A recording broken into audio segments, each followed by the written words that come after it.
don't see Derrick. Grayson in the audience. Oh, I did see, okay, there you are. Mr. Grayson, come on down. I apologize, you were hiding from me back there. I was looking for you. How y'all doing today?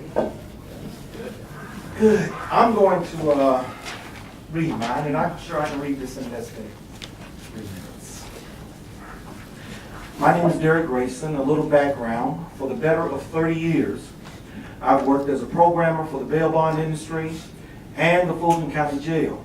As a minister, I've also worked with disadvantaged youth, inmates, the homeless, and children placed in divergent youth programs in lieu of detention. Let me start by saying, contrary to the description given by the first speaker in reference to HB310, I am not a booger or a Hank. I am a concerned citizen.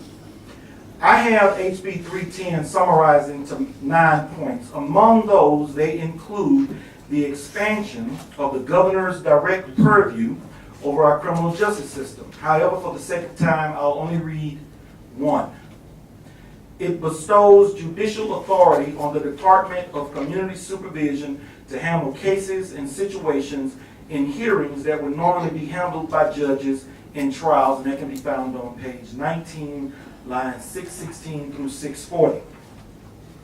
Now, some of you will say that this is a matter of interpretation. Let me explain why they are wrong and why the item I have picked is significant. And I'm going to give you great examples. The war on drugs, which was an utter failure. How do I know? America is 5% of the world's population, yet 25% of the total prison population is that of America. It's 25%, but we're only 5% of the world's population. Since 1970, our prison population has risen 700%. Blacks comprise 60% of those in American prisons. The war on drugs began in 1970. This is not a coincidence. The only thing accomplished by the Get Tough on Crime legislation was the mass incarceration of black males in urban areas. These statistics give a glaring insight into the corruption of our judicial system, especially when it comes to the meting out of punishment. Lastly, I'm not talking about what I've read or what I've heard about. I've seen the inmate rolls of Fulton County Jail and the clientele of bail bond companies. In fact, most are Negroes. Now you propose to give more power to the governor's office to arrest and incarcerate. Let me suggest an alternative if you truly want reform.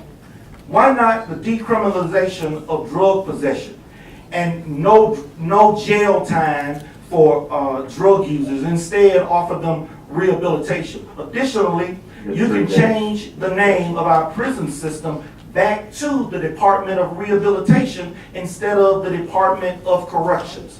I am convinced of two things.